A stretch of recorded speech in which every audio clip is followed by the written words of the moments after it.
Hi, my name is Caughey. I'm a Senior Business Affairs Executive at the British Film Institute in London. I did Young Enterprise in 1996 at St Cuthbert's College. The company we had was called Tail Ends, and what it did is it put together a product called Fertiliser Friends, which was, dare I say it, dried manure in different shapes that you put in the garden that sort of decomposed with rain over time. They were called Fertiliser Friends.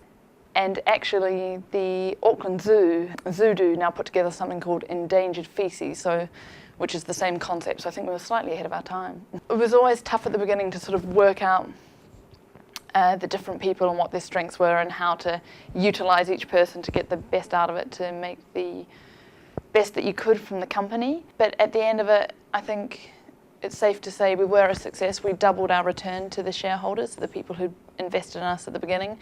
And I think that's probably the best measure of success you could have. Because you're at school at the time, there were loads, so there was managing your time to run this business around everything else you had to do, and also just learning to interact with different people who you may not normally interact with. The other, I think, that was very important was perseverance, because we had a lot of problems with our product, which we needed to rethink how we did things in order to sell it. And you just couldn't give up. You just had to keep trying until it worked. So that's what we did.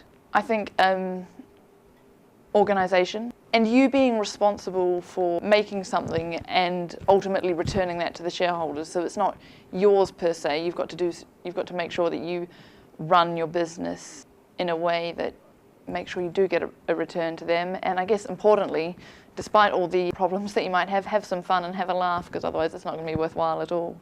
I trained as a lawyer, and so back when I was doing Young Enterprise, I thought I might study law, which I did. I don't think even in my wildest dreams I could have imagined I was being a film finance lawyer over in London and have my name in the credits of the King's Speech. So I think it's definitely not what I envisaged at the time I was doing ES. The tip I live a lot of my life by, which I think is important, is to manage expectations. No one likes unexpected surprises.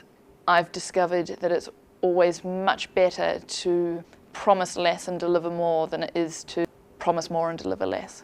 Number two would be to show initiative. I think you get much more out of things and you'll be much more successful if you're proactive in situations rather than always being reactive. My last tip for budding entrepreneurs, actually to believe in yourself.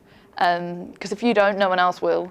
There was an American female entrepreneur, her name was Mary Kay Ash, and she had this quote that said, "Aerodynamically the bumblebee shouldn't be able to fly, but it doesn't know that, so it goes on flying anyway." So if you believe in yourself, you never know what you might be able to do. There's probably only one answer to that, and it would be yes.